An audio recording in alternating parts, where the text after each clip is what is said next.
Alright, hey everyone. We are going to do the time-lapse replay of this one as well, so I can sort of review the process of how this happened and figure out what I can do to improve my process. So, I collected the references, just a bunch of screenshots and text messages that the commissioner sent me, and you might see me like blinking the references on and off. So this is when I'm kind of figuring out the pose. So the description here was this character, his Dragon Girl original character. They are a small VTuber. Sent me a small description of the character, and here I'm kind of laying everything in. The description was this character on the beach with sandals and ripped jean shorts and a black tank top, a beach hat. And just walking down the beach in Japan.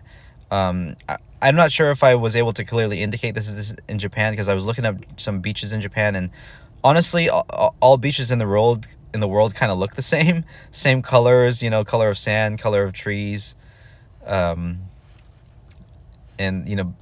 tall hotel buildings in the background. They all kind of look the same, but I tried to add a little bit of silhouette to the buildings to make it look maybe a little more Japanese. Okay, so this is the second pass now of my sketch, where I start laying everything in place. So in my drafting process, I actually sent that first initial pass to the commissioner, and they said, okay, that's great. This commissioner was very easy in the sense that I didn't have to make any corrections. They really trust my creative vision, which is really nice. I have creative liberty, but still, even with that level of trust, I want to make sure that everything looks good. So I sent less drafts on this one. I think there was a first draft, and the second draft, the commissioner was like, okay, that looks good, and I just went to completion. So let me turn off this alarm right here. Okay. So here I am using my coloring brush to sketch. And I did notice a few things wrong with the pose. You could see me sort of making corrections to large pieces of the pose. This is one of the big advantages of digital art over traditional art. Obviously, it's easy to like erase and destroy and move things, whereas with on a paper, I would have to basically redraw it or just leave those mistakes there.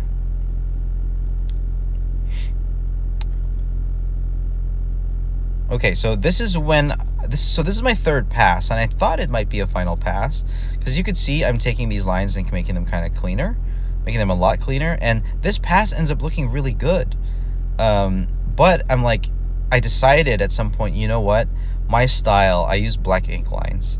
I might be like in a way limiting myself where this type of line art, like using a nice soft, sometimes soft edges, some grays, some artistic I don't know the word for this, but using this softer there was something on my screen. I tried to wipe it off, but I ended up accidentally rewinding.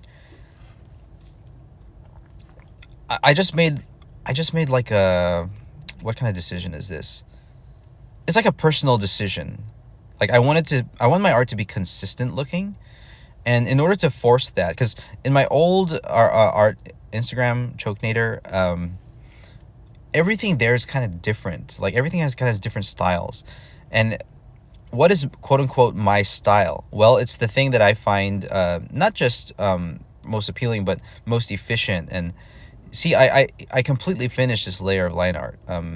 Or actually almost completely finish it. But somewhere along the line, I decided, okay, I want to use my Opus inker brush. I want to use my inking brush. So you'll see that I get this looking very nice and it looks beautiful, and the forms are there, but I decide, you know what, I'll just use this, but I want to use my inking brush. So I switch.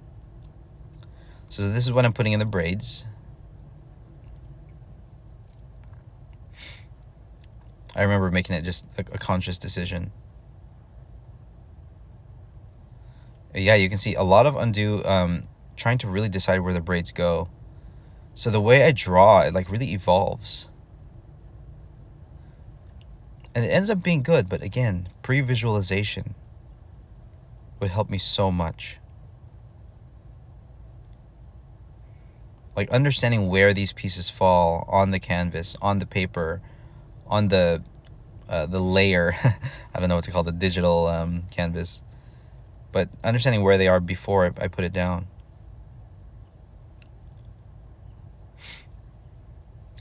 Again, this is still setting everything in place. I see an imbalance here. I'm pretty sure I addressed that over time. Trying to figure out, the back of a hat. You can see the references again blinking in and out.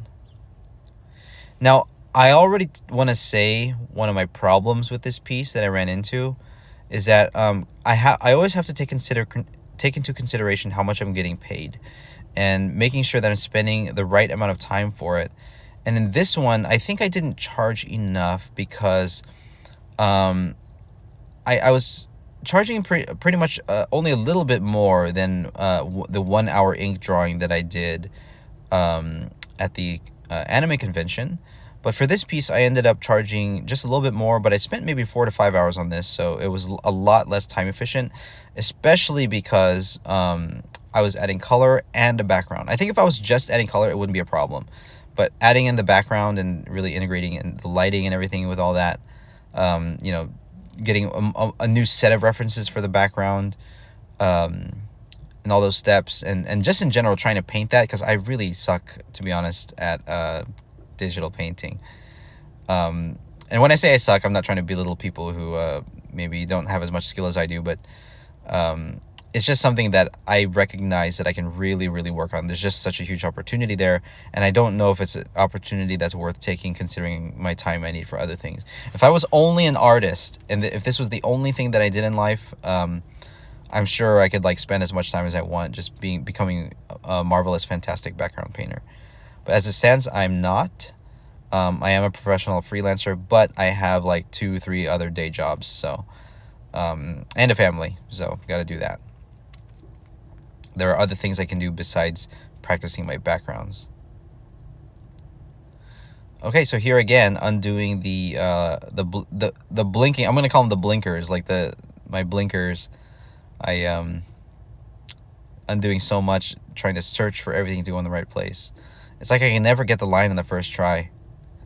I want to make it a point, call them first try lines or something. I want to be able to get lines in the first try. Imagine that.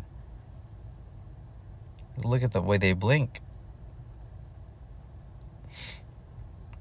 I might be one of the worst artists at this. I've seen other artists in their processes, and they are not like this. When artists talk about line confidence, I can see that I don't have that. I have it on some level, but at a low level.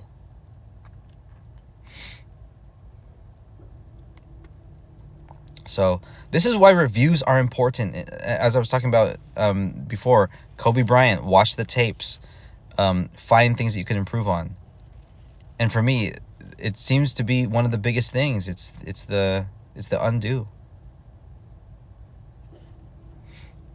Okay, so I'm on the line art alone now. I think this line art came out really good. Yeah, I think this one came out good.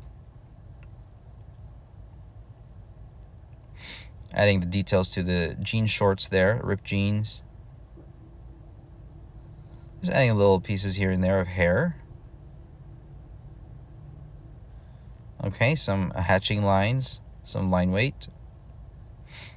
So yeah, I'm just, I guess, moving all over the place, searching the, oh yeah, that one was a big color fill, and here I'm just cleaning up that color fill.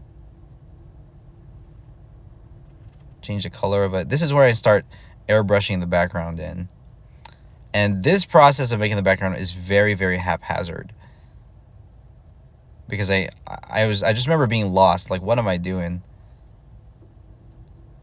And to me it shows. It's honestly kind of ugly.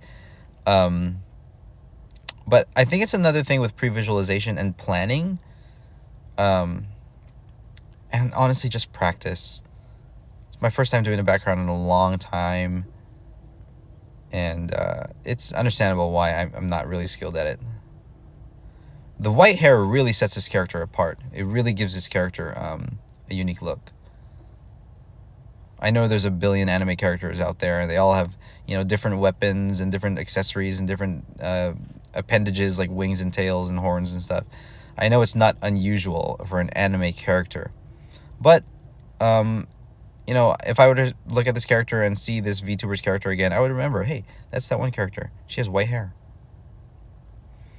This is when I looked at the reference and I noticed that the wings had those little bony elbows, so I added them in right here. And you can see how much time, extra time it's taking with all this undo. So on this piece, I think I spent like 75 to 80% of the time on the lines, and then less time on the color. And I would have spent more time on the color and background if I got paid more. So I think it's not, I mean, I could have just simply charged more, or I could have budgeted my time better where I can just kind of, you know, I don't know, do the lines faster or something, maybe to a, I don't want to say a lower standard, but just keeping it in mind, the amount of time. But with the amount that I undo, what I'm noticing is I can really shave so much time. Like, not even just half, like with how much, like, there are some lines I will draw like 10 times before I get it right. So imagine being 10 times faster at this. If I did that line art in 3 hours, 3.5 to 4 hours, I could do it in, what is 10 times faster than that? 4 hours is 240 minutes. 24 minutes. Let's say 30 minutes I can finish this line art. That'd be great. And it doesn't sound unreasonable. It sounds definitely possible. So this is where I kind of refine everything a bit. I think it's like, at this point it's like almost done, and I just want everything to like not look bad. Yeah, so I end up here just saving different versions. And I think that's it. Yeah. So the background, really not great, but overall the piece I think is usable, and they were very satisfied with it. I'm going to give myself a B for this one. For a number of things, for obviously the undos, but for also the pricing and the amount of skill I need to improve on backgrounds. So great review. I'm going to take note of these things. I'll talk to you guys later. God bless. Bye-bye.